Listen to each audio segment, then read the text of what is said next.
This is the new BMW 5 Series, and it is quite literally the dirtiest car in the world. No, it really is. It's because I haven't been able to wash it. All the car washes are shut because of COVID, and I live in a flat, so I can't get a jet wash to it. Sorry about that.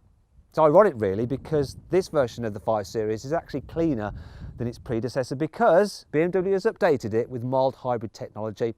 Now, in this video, I'm going to talk you through that and the other changes they've made to this car. We'll find out if it's better than an Audi A6 or a Mercedes E-Class. BMW has also introduced an M550i version in the UK with a 4.4 litre twin-turbo V8. And I'm going to launch it to time it from 0 to 60 to see if you really do need to spend the extra for the full fat M5. I'm Matt Watson, and you're watching CarWow. Let's start the video by talking about the price. The new 5 Series range kicks off from around £39,000, and that'll get you an entry-level 520i. If you want this M550i, you're talking around 70 grand, which is quite a lot of money. It's still quite a lot cheaper than an M5, which is around £100,000.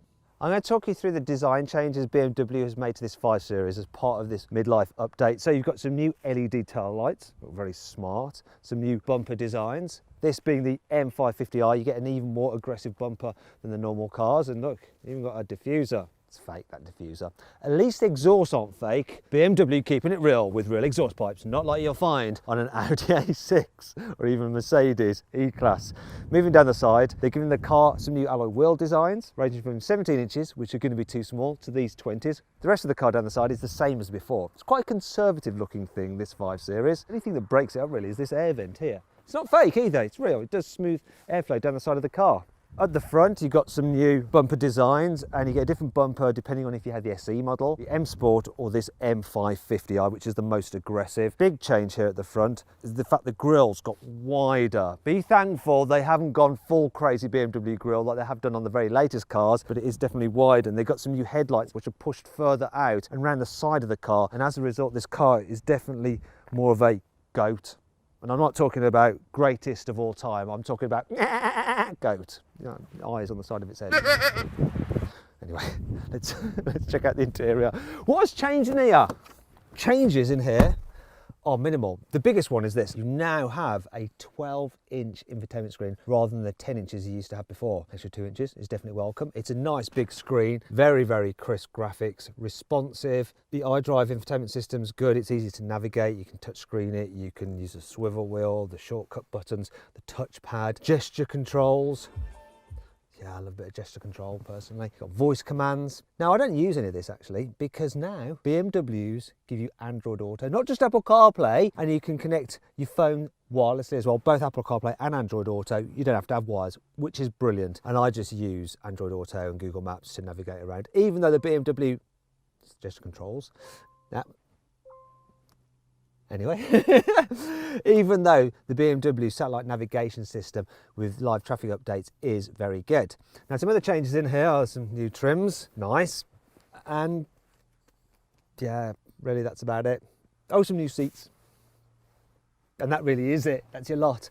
Speaking of the seats, the seating position in this car is very good. Oh, and finally, they're giving you lumbar support as standard. Oh, I love the fact that the steering column is electrical. That's good, feels premium. And beyond it, digital dials, now standard across the 5 Series range. I always say this, they're not my favourite digital dials. They're just a bit dark, and I don't like the way the rev counter goes backwards. But they're okay, and they can display a little bit of information, not as much as you get on the screen of an Audi A6, for example. The interior quality is good, very good actually.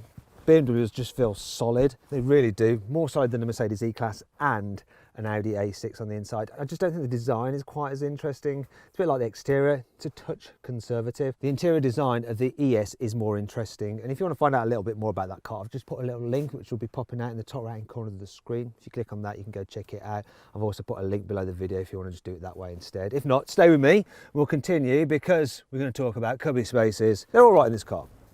Look, some storage under there with the USB-C input. Underneath here are your cup holders. Yep. No, that's not going to fit. I don't know why I'm even trying, but it will fit in the door bin.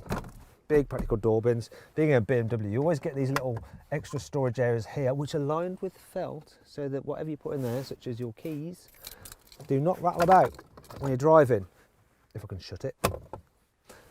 As for the glove box, once again lined with felt, and it's just an average size. But overall, the storage in here is pretty decent. In fact, this car is well thought out. Everything's laid out, dead simple to use. So you just got traditional knobs for the climate control, which is good, though there are touch sensitive buttons for the fan and the heated seats. But they look kind of cool, don't they? The way they're lit up, and then when you turn the car off, they disappear. And you've got the shortcut buttons there for the infotainment system and the stereo and stuff like that. Overall, this is a good quality, well thought out, comfortable cabin. See what it's like in the back seats. Driver's seat is in my usual driving position. Knee room's good, headroom, decent, look at that. Slight complaint is foot space, not the actual footwell itself, it's just a bit hard to really stretch out into the chair in front. If you need to carry 3 people in the back at once, one slight problem is this, the big hump in the floor which you have to straddle, and then you're starting to fight for foot space, and headroom in the middle isn't great, and it's made worse on this particular car I've got here. It's got the optional sunroof, and that reduces the headspace ever so slightly because of the mechanism for the roof. Really, if you need to carry 3 people in the back of your large luxury car, you're going to be better off with an Audi A6. Anyhow, let's continue with this car. So, practicality wise, expensive feeling airplane style folders on the seat backs. You've also got, look at this, oh, where's the bottle? Ow, see, just whack my head off that. That bloody sunroof. Door bins in the back are large. I like this feature. So you've got an armrest, that's good, but you've got the cup holders which are hidden until you need them. So you're not ending up putting your arm in them like you are on lots of other cars. They kind of look like eyes as well. If you need to carry longer items than 2 people in the back at once. Got some through loading there. I don't know why I'm laughing at that. If you need to carry a child seat in the back, you've got flip-up Isofix anchor point covers, so you're not going to lose them like you do the flip-off versions. And there's plenty of space back here, so it's quite easy to install even a big, bulky rear-facing seat, and you don't have to really move this front passenger seat forward that much to fit it in here. Overall, pretty practical in the back, and look, you can get it with 4-zone climate control if you want to. That's standard on this M550i version, though you can get it optional on lesser cars. Just finish off here, look, we've got a couple of USB-C charging points and a 12-volt socket so everybody can charge their mobile devices. Thank goodness. Let's go to the boot. So, the official capacity is 530 litres, which is exactly the same as an Audi A6 and 10 litres less than a Mercedes E-Class. Doesn't really matter. Now, the opening is quite wide, which is good for loading things, and the load lip isn't particularly big, so that's good for hoiking things out. You can actually fit 8 of these airplane-sized carry-on luggage cases in the boot of this car, which is fairly decent. In terms of other features, you've got a little storage area there, netty area there. There's a hook here you can hang your takeaway bag off so that your food doesn't spill all over your boot when you drive home. Some tie-down points there if you need to secure some larger items, and if you need to carry something really big, look, you can fold down the rear seats by pulling on these levers. Though annoyingly, that feature is a £400 option, and that brings you on to 5 annoying things about the BMW 5 Series. Speaking of having to pay extra for stuff, the adaptive cruise control with lane keeping assist, that's a £5,000 option on this car. You get it standard on a Toyota Corolla. This M550i has a glorious V8 engine, and it sounds nice on the outside. Have a listen to this. Oh yeah. Thing is though, on the inside, BMW feels the need to play fake engine sounds to the car's speakers, and that just sounds artificial. Depending where the sun is, it can reflect off this silver trim on the steering wheel, and you get this flickering effect which just distracts you when you're driving. The plug-in hybrid's boot has 120 litres less space because of all the batteries, which means it won't be quite roomy enough to sleep in. The wireless charging pad isn't big enough for the very latest big phones, such as my Samsung Galaxy S20 Ultra. Look, won't quite fit in there. No, it's not charging because it's not close enough to the pad. Brilliant. It's not all negative though. Here's 5 good things about this car. The Parking Assistant Plus gives you a wonderful 3D view of the car. Look, you can look all the way around it like that. Isn't that brilliant and very clever? Makes it dead easy to park. Also, this thing works like a dash cam, so it's constantly recording what's going on, and if you have an accident, it will save the footage of the incident. Then you can use it in a court of law.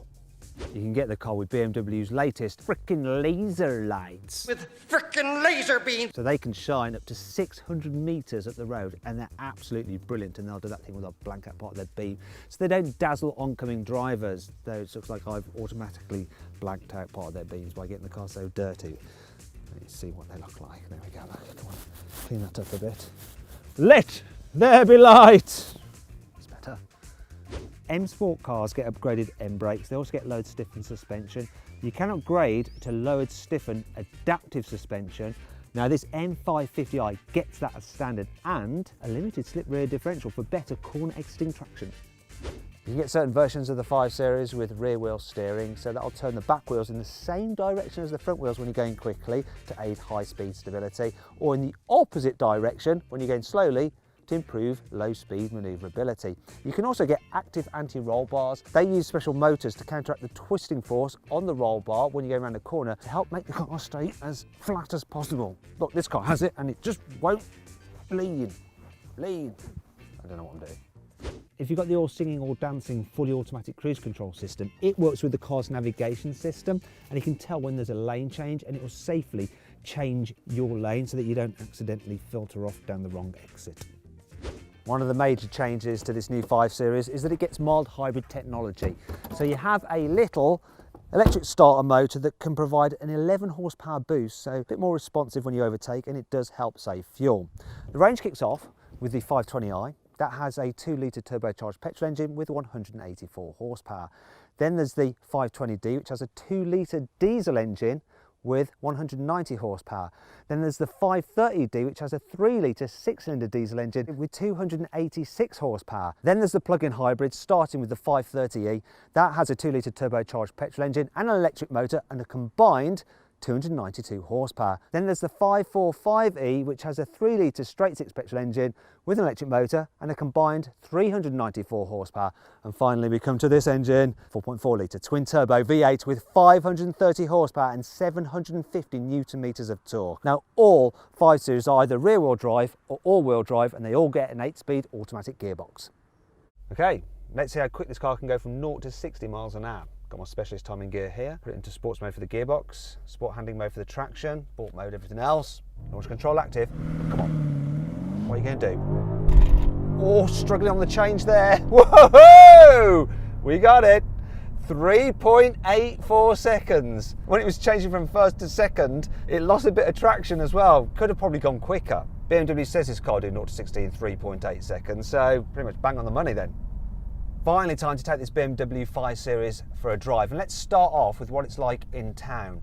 Now the first thing you notice is that it's got quite a bit of a blind spot, which is a bit annoying then when I was pulling out round a truck. It's really big, that blind spot. Other than that, the visibility is pretty good in this car. What's really good in this car though is the automatic gearbox. It's just so smooth and so relaxing when you're just pottering around town. One thing that's more of a problem is the turning circle. Is there many roundabout? Can I make it all the way round and back again? This car has the rear wheel steering, which is helping me a little bit by reducing the turning circle, but even then it's still quite boat-like. But then it's the same for this car's competitors, really, if I'm brutally honest. Problem you're going to have with a big saloon car when driving around town. One thing they are good at though is dealing with bumps in the road. This car is actually fitted with the adaptive M Sport suspension, and I reckon you should get that fitted to this car if you buy one. The entry level suspension is just normal comfort. Then you have M Sport, which is lower and stiffer. However, that's a bit uncomfy over bumps. The M Sport Adaptive though has a comfort mode, so it just slackens off the dampers, so it's just better over bumps. That said though, it's still not quite as comfy over bumps as an Audi A6. But in town overall, this is good. Right, let's see what this BMW 5 Series is like on the motorway. So this car has the fully automatic cruise control with lane keeping assist, and it's so easy to engage. I just press this button here and we're good. In some cars you're faffing around behind the steering wheel for some extra lever. This is simple as, and it does that thing where it'll keep you a safe distance from the car in front by using radar control, and you can alter that distance by pressing these buttons. All very, very simple, and it's one of the best systems at just hooking you up to the centre of the lane and keeping things nice and relaxed. It just does all the driving for you. I'm going to show you this though, the responsiveness of this car's gearbox. I'm going to throw it from 50. See that kick down? Oh my God. The gearbox, boom, kick down straight away. And it doesn't matter which version you have of this car, this 8-speed automatic gearbox is very responsive. But when you combine it with this 4.4 litre twin-turbo V8, you go from pretty much 0 to warp speeds in the blink of an eye. It is insane. There's a price to pay for this big engine though, it's the economy. So I'm averaging just under 24 miles per gallon. If you get the 520D, you're going to be able to do easily over 40 miles per gallon and probably over 50 as well. Now when you are just cruising on the motorway, it's very relaxing, this car. Really, really is. If I'm being really pernickety, I could say it's not as quiet as a Mercedes E-Class. It just doesn't have quite as good sound insulation, but it's just a minor difference. However, if you'd like to find out a little bit more about the E-Class and what I think about it in other areas, you can watch my in-depth video review of it, and to do that you just click on that pop-out banner up there. I'll put it there for you if you want to just go check that out now. If not, stick with me and we'll go check this 5 Series out on a twisty road. Right, let's put the car into sports mode to stiffen everything up. I'm going to go manual. Oh, it increases the sound the car makes. Not keen on that noise, to tell you the truth. I am keen on the way this goes around corners though. Oh my gosh, those active anti-roll bars on this car just stop it leaning in the bends. Normally the 5 Series would be leaning through some of the faster bends, but with this system on this particular model, not at all. And it's got so much grip from that 4-wheel drive system. And that engine, this thing is bonkers. It absolutely flies. The only thing that this car's lacking is a bit of steering feel. That's it. Do you know what? I'm not sure whether you need an M5. Why do you need an M5? This thing is quick enough, it grips well enough, it corners well enough, it doesn't bounce around as much as the M5 on our crappy British roads. This is a great car. This is a really, really great car.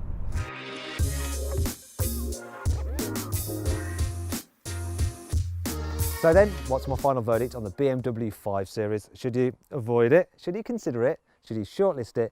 Or should you just go right ahead and buy it? Well, I reckon you should shortlist the 5 Series. It's not completely perfect, but it is still a very good all-round large luxury car.